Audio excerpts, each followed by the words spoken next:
Tasawuf itu apa? Tasawuf itu adalah antaku nama Allah bila alaqah. Kamu hendaknya dengan Allah tanpa ada perhitungan. Bukan sholat kita ingin dapat surga. Kita sholat tidak karena ingin surga.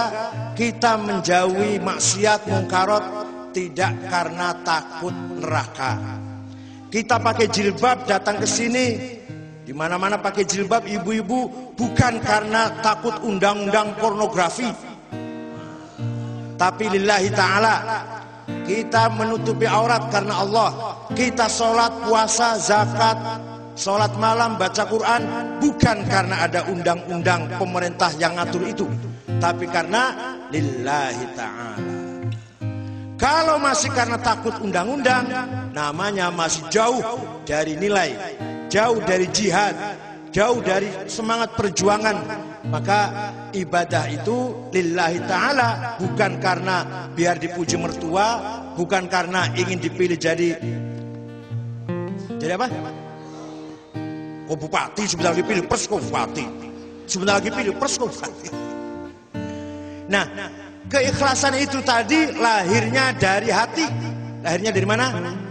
Bukan dari mulut, bukan dari fisik, bukan dari indera, tapi ikhlas adanya di hati.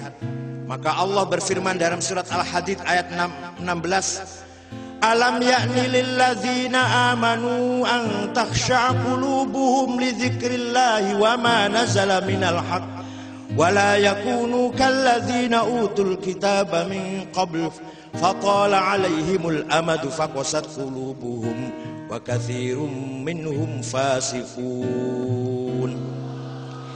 Ayat ini yang diajak ngomong oleh ayat ini, mukhatabnya yang diajak ngomong orang mukmin, bukan orang yang belum mukmin. Ya bapak-bapak, ibu-ibu ini, kita-kitaan ini yang sudah mukmin, ditegur oleh ayat ini atau ditanyakan oleh ayat ini. Bagaimana Allah bertanya? Kira-kira begini kalau diartikan agak luas. Saya sudah tahu kamu sholat. Saya sudah tahu kamu rajin zikir di Bekasi, di apa? Mana ini? Di Barokatul Qadiri. Saya sudah tahu kamu pergi haji tiap tahun, malah jadi koordinatornya mana? Saya sudah tahu kamu rajin beribadah. Yang saya tanyakan kata Allah, kapan kamu mempunyai hati yang khusyuk? Nah, hati yang ditanyakan nih, bukan berapa kali, berapa ribu, berapa kali khatam Quran, tapi hatinya kapan menjadi hati yang khusyuk. Khusyuk li zikrillah. Jadi zikir itu yang paling, di samping zikir lahir, di samping zikir yang lisan, zikir yang paling penting adalah zikir qalbi, zikir khofi. Kalau zikir khofi, kapan saja, di mana saja bisa kita amalkan. Sambil nyupir, sambil mencangkul, sambil melayani pembeli. Kalau seumpama kita punya warung, sambil kerja, hati kita selalu zikir. Nah, tapi hati itu apa yang nggak tahu. Hati itu apa? Nah ini hati, panjang bicara hati ini. Hati itu yang paling dangkal, yang paling dekat, namanya basirah. Apa namanya? Basirah itu apa? The eye of heart, penglihatan mata hati. Nah, setiap kita mempunyai mata hati. Untuk apa mata hati itu? Untuk membedakan mana baik, mana buruk, mana benar, mana salah, mana hak, mana batil, mana khair, mana syar. Itu namanya basirah. Kita bisa tahu amanat itu baik, khianat itu jelek, sidik itu baik, kizib itu kurang ajar. Siapa yang tahu? Yang tahu apa itu? Basirah yang ada dalam hati kita, penglihatan batin. Fa'alhamaha fujuraha wa taqwa. Semua orang pasti tahu mana fujur, kurang ajar, menyimpang, mana takwa. Kalau sudah tahu mana baik, mana buruk, maka akan estafet, akan melimpahkan pengetahuannya pada yang kedua, bagian hati yang kedua, namanya dhamir. Apa? Moral. Bahasa Indonesianya moral, dhamir itu. Kalau sudah tahu ini baik, ini buruk, maka akan perintah pada moral. Moral, dua hal saja yang dikerjakan oleh moral. Fungsinya, gunanya moral cuma dua kata. Malah salah satunya malah dari dua kata itu. If'al dan la taf'al. Do it dan don't do that.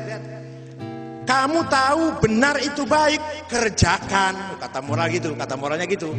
Kamu tahu sholat itu baik, kerjakan.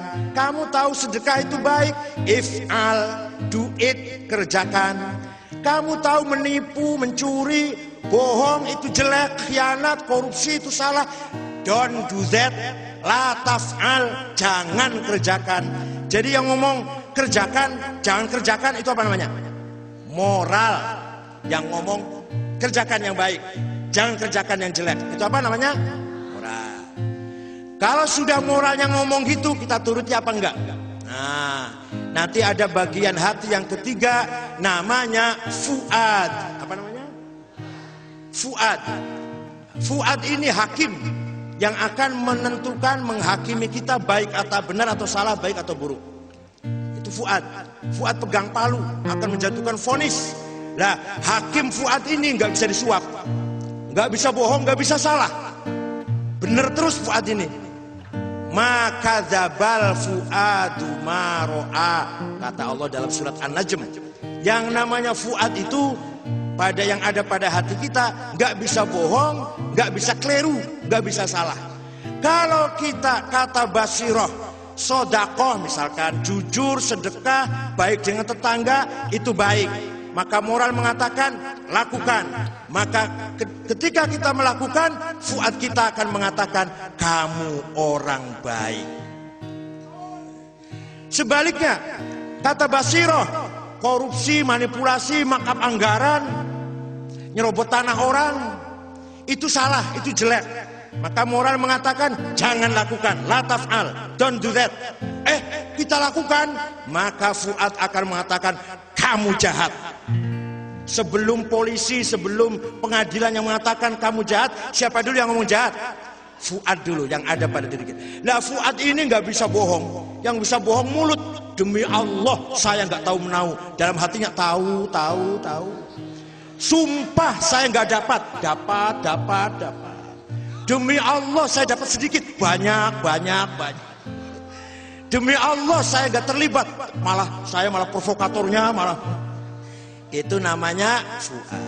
Oleh karena itu hubungan fuad langsung dengan Allah. Masing-masing tahu. Saya nggak bisa tahu fuadnya bapak nggak bisa tahu fuadnya saya. Wah, kalau tahu nggak mau dengarin ceramah saya. Udah lari sudah. Fuad saya juga jelek banget. Hati saya jelek. Untung nggak tahu. Saya saja begitu, apalagi ente.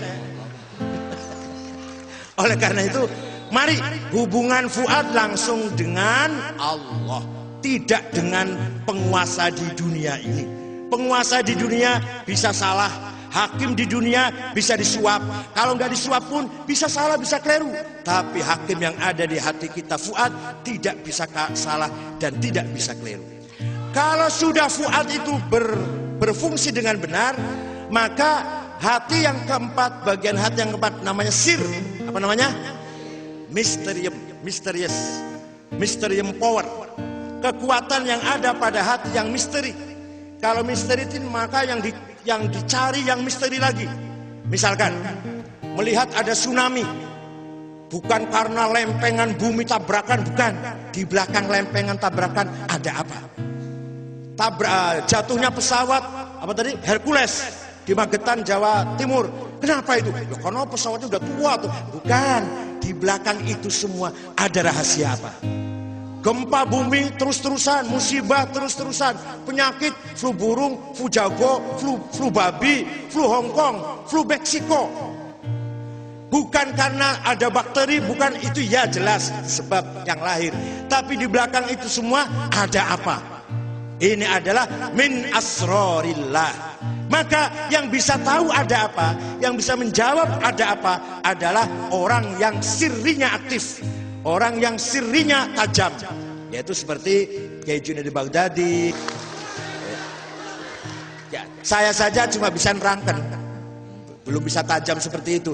Jelaskan bisa saya. Oh, saya dosen tasawuf. Tapi bukan sufi, dosen tasawuf. Kalau dosen tasawuf nggak ada amplopnya malah nuntut, mana amplopnya? Saya ngajar nggak ada amplopnya. Kalau orang sufi dikasih amplop, amplop apa ini? Itu orang sufi. Kalau dosen tasawuf nggak dikasih amplop malah mana amplop saya? Tapi amplop dapat ngajar halal daripada amplop ngadang di jalan. Hadirin saya hormati. Dah, ini cepatan saja, katanya 30 menit, cepatan saja. Kalau sudah sirri berfungsi, maka terakhir yang paling dalam inti hati kita, kolbu kita adalah namanya latifah. Apa? Kalau diplularkan, dijamakan latoif. Kalau sudah latoif, apa latoif itu?